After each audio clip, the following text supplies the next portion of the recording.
Arthur is proud of his line to the fishing village. He likes his trains to be punctual. If not delivered on time, the fish could go off, and that would never do. One evening, a rather flustered Arthur arrived at the junction with fish for Henry's kipper. What's bothering you then? Clarence. Say no more. At the rear of Arthur's train stood Clarence, the oldest van in the village. His frames were rusted, his wheels creaked, and his mustache smelled of brine. He was well-mannered and kept the other vans in line. Oh, I've plenty more to say. Held back because he thought he saw a whale. I may not have a spotless record anymore, but that doesn't mean my trains have to be tarty. You're only a minute late. Cheer up and be careful. You'll bump Clarence to bits with a temper like that. On their way back to the village, it began to rain. Arthur was straining to see the line ahead. Clarence, meanwhile, was entertaining the other vans. Nights like these, lads, he muttered, are when the beasts of the seas come out to play.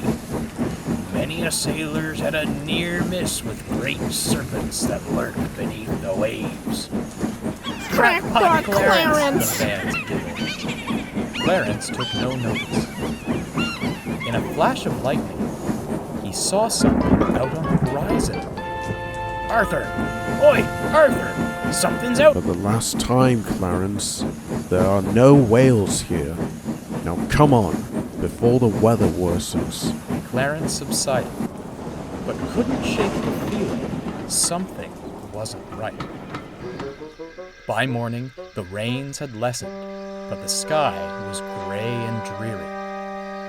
Arthur was glad he had a fire to keep him warm. "I don't like this sort of weather," he said glumly. "Nor do I, old boy," said the driver. "But we must be off. The morning catch is due out soon." When they arrived at the quay, the fishermen were concerned. "We were expecting a big haul this morning, but the boat from the mainland hasn't come. Just you and Clarence today, Arthur." How lovely, chuckled Arthur. Soon they were heading down the line. "Wonder what we'll see out there today, young'un," smiled Clarence. "Perhaps it's the day the whale finally surfaces." Whatever's out there is no concern of ours right now.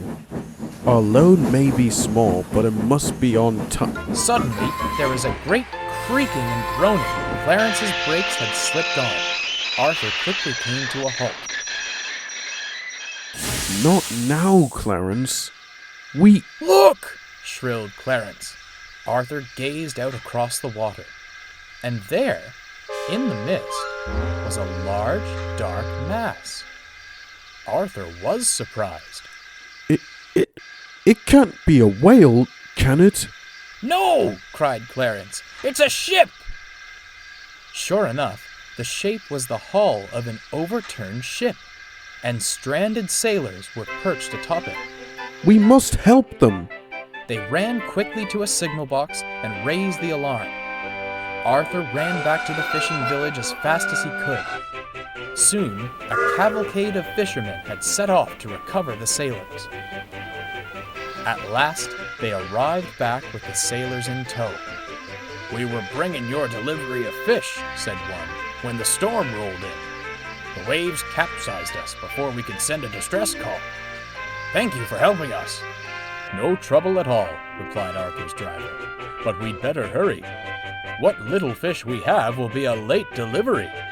Arthur hurried along the line. Much to his relief, Clarence didn't dawdle anymore. At the junction, Sir Topham Hatt was waiting. I'm sorry we're late, sir. Don't worry. I've heard all about it, and I am proud of you, Arthur. Thank you, sir. But it was Clarence who spotted them. He's a very useful van. "Oh," creaked Clarence, "it was nothing, sir. Honest." I beg to differ. A job well done deserves a reward. Arthur, once this fish is unloaded, I want you to take Clarence straight to the works for a complete overhaul. Gladly, sir. Clarence was delighted. He was given new wheels, shiny frames, and a fresh coat of paint. Now he's the smartest van at the quay.